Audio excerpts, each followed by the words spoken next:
नमस्कार, मैं आरडी भारती और आप देख रहे हैं बिहारी सुल्तान।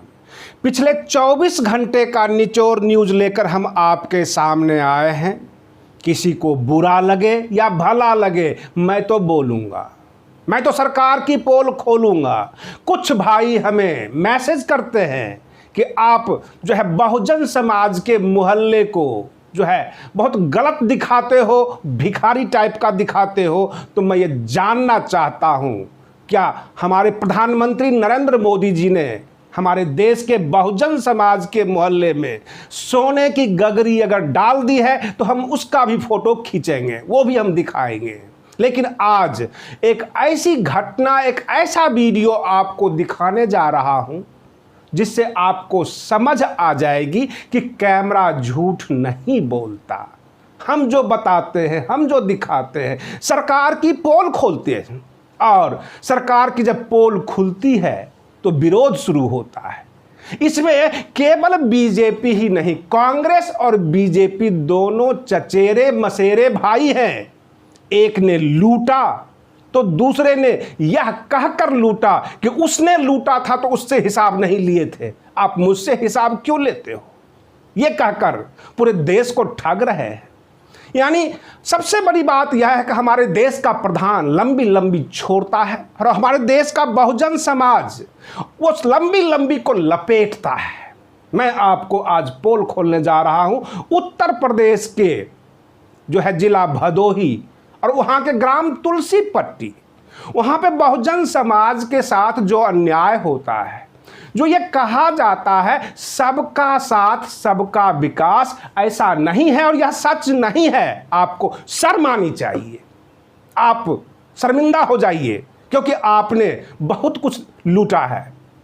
मैं आपको बताता हूँ, दलित होने से संविधान का सारा हक आपको नहीं मिल सकता। ब्रांडेड दलित होना ज़्यादा जरूरी है।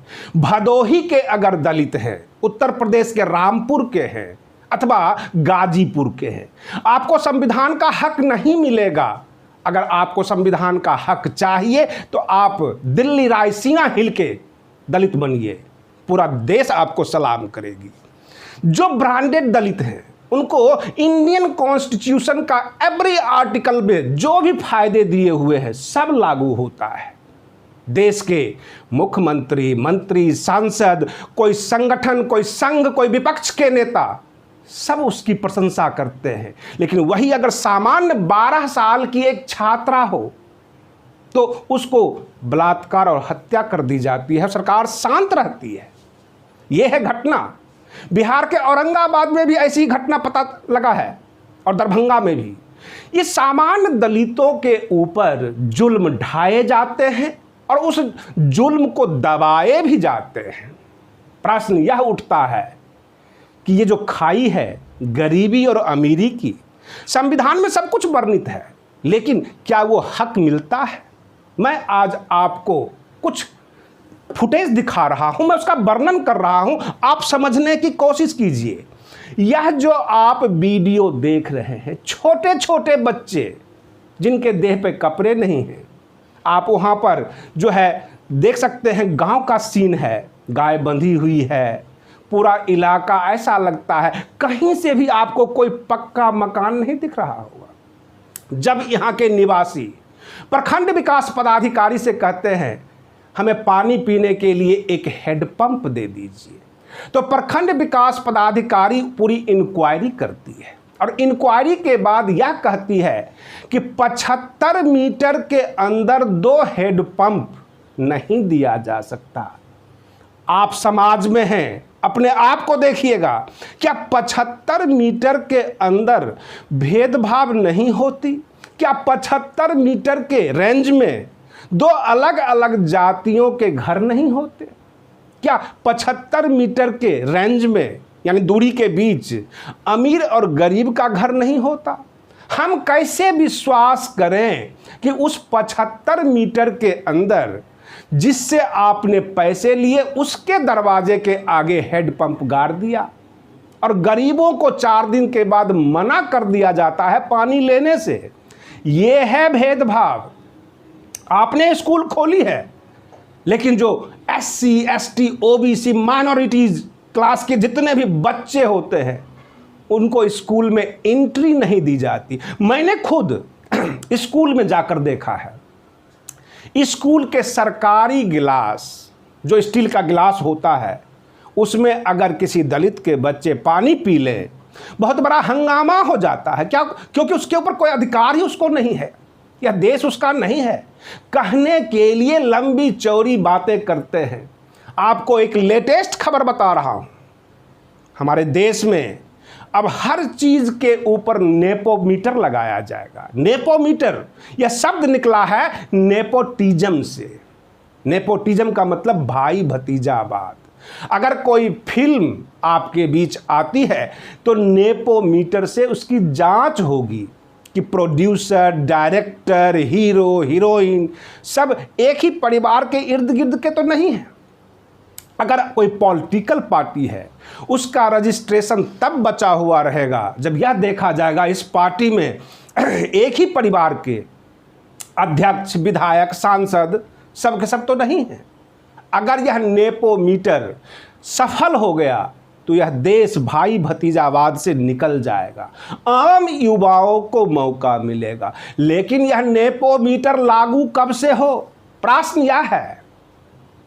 आवाज तो उठी है, हमारे देश के प्रधान फोटो खिंचवाने में बहादुर है और उस फोटो को देख देख कर आप ताली मारने में बहादुर हैं।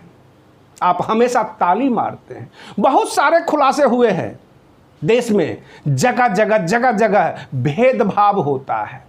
अगर आप SC ST OBC से है, माइनॉरिटीज से है, अगर आपको लगता है सरकार आपके ऊपर मेहरबान है तो हमें यह देखना ज़्यादा ज़रूरी है कि आपका बैंक बैलेंस कितना है, आपकी ज़मीन कितनी है, आपके मकान कैसे हैं। मुझे यह बता दीजिए, क्या इस देश के गरीब दलित को क्या क्या फायदा मिलता है? अब यह साथ में लगाना जरूरी है। जो वंचित शोषित समाज हैं उनके साथ गरीब शब्द लगाना बहुत ज़्यादा जरूरी हो गया है। कुछ लोग अब उठकर आएंगे और हमें ये कहेंगे कि तुम तो जातिवादी एंकर हो। हाँ, मैं एंकर हूँ, जातिवादी एंकर हूँ।